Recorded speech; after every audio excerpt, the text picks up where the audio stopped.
Puji nama Tuhan, Shalom keluarga besar Betani Alberta Solo Baru dimanapun kita berada pagi hari ini. Sebelum kita beraktivitas, bila hidup kita boleh diberkati oleh kebenaran firman Tuhan. Dan pada saat kesempatan pagi hari ini, kita akan melanjutkan renungan pagi kita di Daily Singing God yang terambil dalam Yohanes 8 ayat 48 sampai yang ke-59. Perikopnya tentang Yesus sudah ada sebelum Abraham. Saya akan bacakan terlebih dahulu. Orang-orang Yahudi menjawab Yesus, "Bukankah benar kalau kami berkatakan bahwa engkau orang Samaria dan kerasukan setan?" Jawab Yesus, "Aku tidak kerasukan setan, tapi aku menghormati Bapakku dan kamu tidak menghormati aku. Tapi aku tidak mencari hormat bagiku, ada satu yang mencarinya dan dia juga yang menghakimi. Aku berkata kepadamu, sesungguhnya barang siapa menuruti firman-Ku, ia tidak akan mengalami maut sampai selama-lamanya."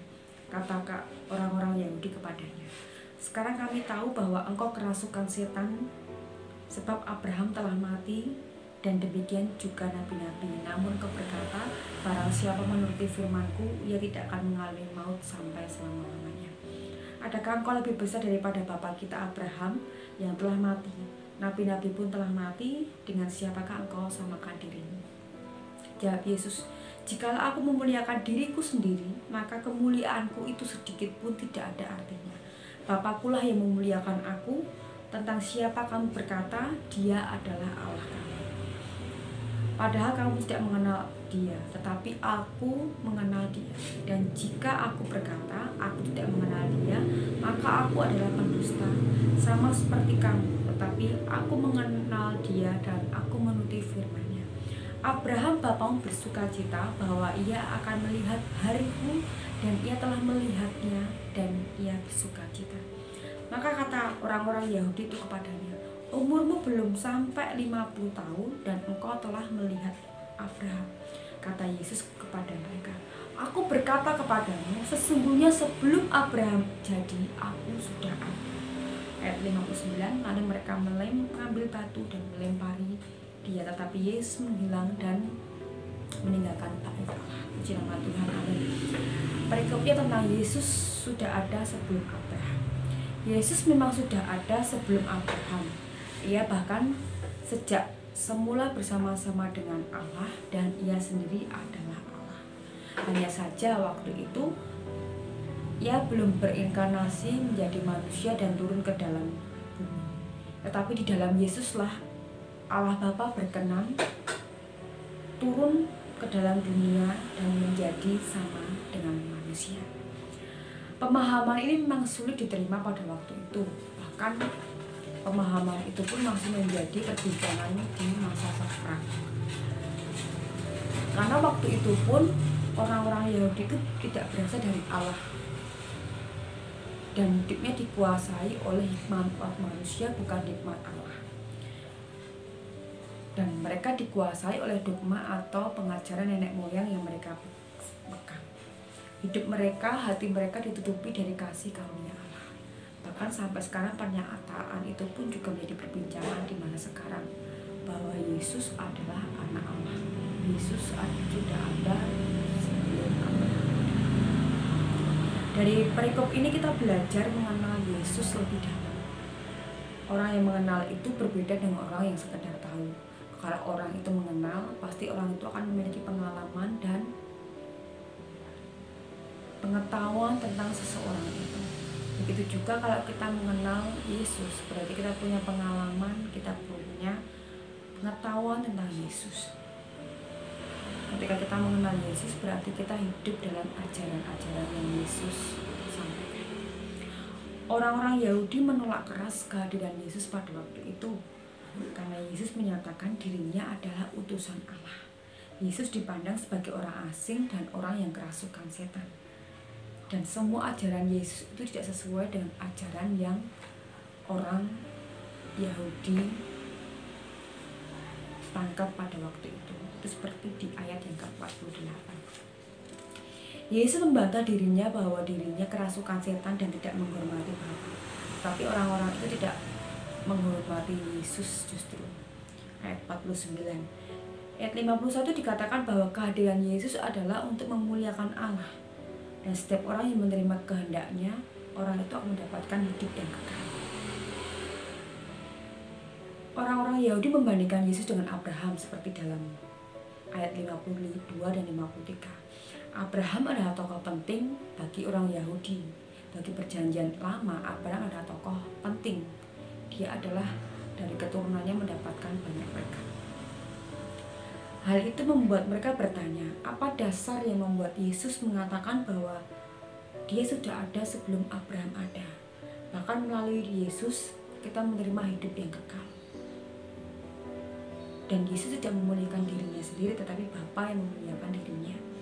Ada perbedaan pemahaman tentang Abraham dari pihak Yesus dan dari pihak orang Yahudi, seperti ayat 55-59. Orang Yahudi melihatnya secara lahiriah, tetapi Yesus melihatnya dari sudut pandang Allah. Yesus bukanlah pelengkap dalam kehidupan iman kita, tetapi Yesus adalah satu-satunya dasar untuk kita mengenal Allah Bapa. Melalui Yesuslah Allah berkenan. Melalui Yesuslah kita bisa memahami kehendak Allah. Melalui Yesuslah yang menjadi manusia, kita bisa mengenal Bapa kita yang ada di surga. Secara lebih dalam lagi, dari waktu ke waktu kita mengenal Bapa melalui pribadi Yesus, melalui kehidupan Yesus. Selama 3,5 tahun kita belajar di Alkitab kita, kehidupan Yesus dalam muka bumi, dia hanya mengenalkan kehendak Bapa, dan Bapa berkenan atas kehidupan Yesus selama di dalam dunia.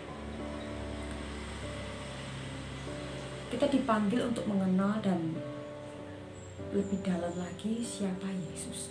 Oleh sebab itu kita mau belajar pernyataan-pernyataan Yesus yang harus kita percaya, yang harus kita imani. Yesus adalah Allah, seperti dalam Yohanes 8 ayat 48 sampai 59. Kita akan belajar dari pengakuan Yesus. Yang pertama adalah Yesus menyatakan bahwa dirinya tanpa dosa. Tidak ada satupun nabi, tidak ada satupun hamba Allah, tidak ada satupun murid-murid Allah yang berani menyatakan hidupnya tanpa dosa. Tapi Yesus satu-satunya yang berani mengatakan bahwa dia hidupnya tanpa dosa. Justru karena kitalah dia menanggung setiap dosa-dosa dan kesalahan kita. Bahkan Petrus pun berkata dalam 1 Petrus 2 ayat 22 bahwa dia tanpa noda, dia tanpa dosa, dia tanpa celah. Yesus tidak ada dosa, tapi Yesus menanggung setiap dosa dan kesalahan kita. Hanya orang yang berani menyatakan dirinya tanpa dosa inilah yang tepat disebut sebagai juru selamat yang sejati. Kalau kita melihat juru selamat kita ada dosa, tidak mungkin kita akan berani mempercayakan hidup kita kepada sang juru selamat kita. Tapi Yesus berani menyatakan dirinya orang yang tidak berbuat dosa, dan kita percaya bahwa Yesus adalah utusan Allah. Dia adalah juru selamat Allah yang telah Tuhan utus untuk menyelamatkan kita, ya, untuk menebus setiap kesalahan kita. Pernyataan kedua adalah dia menyatakan dirinya sebagai jalan menuju hidup yang kekal. Dalam Yohanes 8 ayat 51, Yesus menyatakan bahwa mati itu ada, tapi banyak orang tidak percaya setelah kematian itu ada kehidupan kekal. Banyak orang berpikir, mengira bahwa setelah kematian itu selesai. Tetapi justru setelah kematian itu ada kehidupan kekal. Dan di dalam kehidupan kekal itu ada penghakiman. Dan Yesuslah yang akan menghakimi dunia. Yesuslah yang akan menghakimi hidup manusia. Selama manusia tinggal di dalam muka bumi, apa yang manusia perbuat itu akan dipertanggungjawabkan setelah kematian. Setelah kematian adalah hakim yang kekal, yaitu Yesus yang menghakimi hidup manusia. Oleh sebab itu kita harus melihat bahwa Yesuslah satu-satunya orang yang memberikan hidup yang kekal. Meskipun kita hidup dalam dosa, ketika kita percaya kepada Tuhan, ketika kita mengaku Tuhan sebagai Tuhan dan Juru Selamat, maka kita akan boleh hidup yang kekal dan kita akan tinggal bersama-sama dengan Allah Bapa di dalam kerajaan surga. Pernyataan dan pengakuan Yesus ketiga adalah dia menyatakan dirinya sebagai pusat dari seluruh pengharapan dalam perjanjian lama.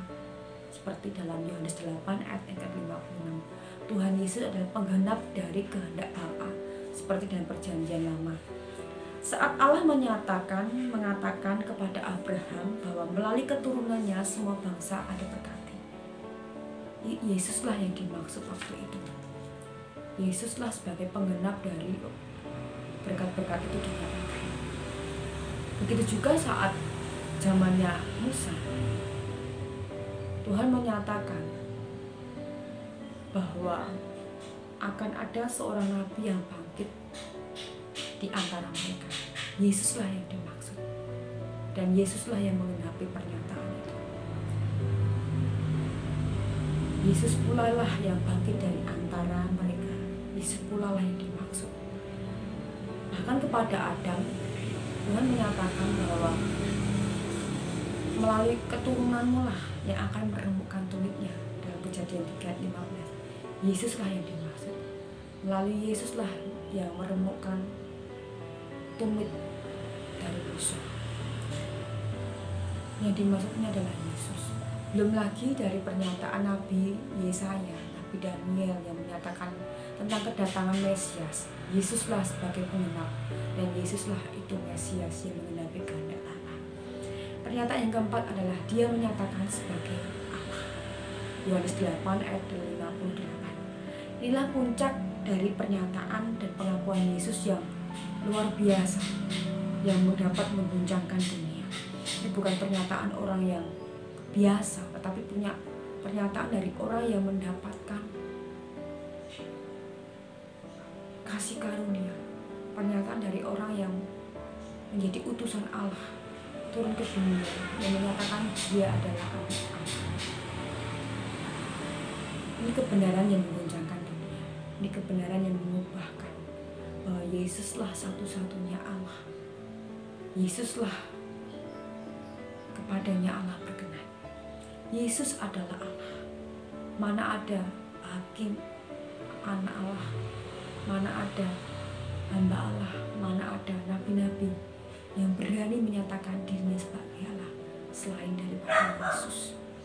Yesus adalah Allah yang menjadi manusia, yang sudah ada sebelum Abraham dilahirkan.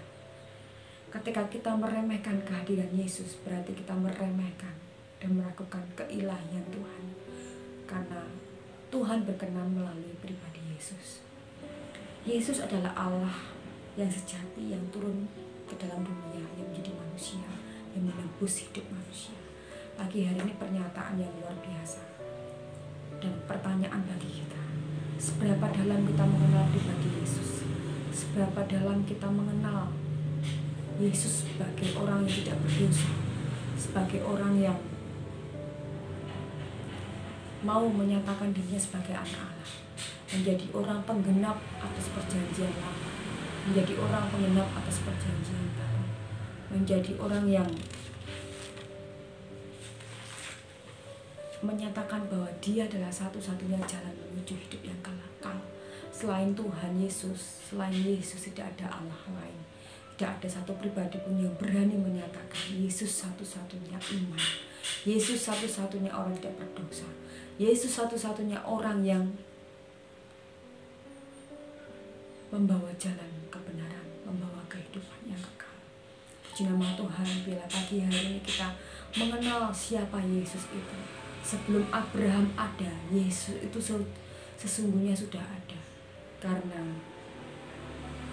Yesus itu adalah Allah yang belum berinkarnasi menjadi manusia pada waktu itu. Jangan ragukan kehadiran Yesus. Ini waktu yang baik untuk kita mengenal lebih dalam lagi siapa Yesus. Karena Allah berkenan atas pribadi Yesus, kenali Dia sebagai orang yang membawa jalan keselamatan, membawa jalan kehidupan, dan pada akhirnya kita menyatakan Yesus adalah Allah, dan Yesus adalah Bapa sendiri yang tinggal di dalam surga. Puji nama Tuhan, di setiap hari kita dipimpin oleh Yesus itu, setiap kehidupan kita dipimpin oleh Allah itu sendiri, dan pada akhirnya kita mengalami pengenalan dan pengenalan yang lebih dalam lagi kepada Yesus, utusan Allah. Kita akan berdoa. Puji nama Tuhan, kami bersyukur Tuhan kalau pagi hari ini kami mengenal Yesus. Engkau berkenan atas pribadi Yesus. Biar pagi hari kami mengenal Yesus lebih dalam lagi Tuhan, karena Engkau berkenan atas pribadi Yesus. Mengenal Yesus sebagai orang yang membawa keselamatan, menyatakan Dialah satu-satunya yang memberi hidup yang kekal. Dia adalah penggenap dari setiap rencana Tuhan, penggenap dari setiap kehendak Tuhan, dan Dia adalah satu-satunya Allah yang tidak berdosa. Terima kasih Bapak, kami mengucap syukur ya setiap hari hidup kami dipimpin oleh Yesus, dan kami boleh melihat bahwa Yesus sudah ada sebelum Abraham dijadikan, sebelum Abraham dilahirkan, bahkan sebelum dunia ini dilahirkan pun Tuhan sudah ada. Terima kasih Bapak, kami mengucap syukur. Kau memberkati sepanjang hari ini ke dalam tangan kuasa-Mu. Kau memberkati seluruh aktivitas Jumat-Mu Bapak. Biarlah Yesus yang akan menyertai setiap kehidupan kami. Terima kasih Bapak, dan nama Tuhan Yesus kami berdoa. Haleluya. Amin. Puji nama Tuhan. Tuhan Yesus memberkati.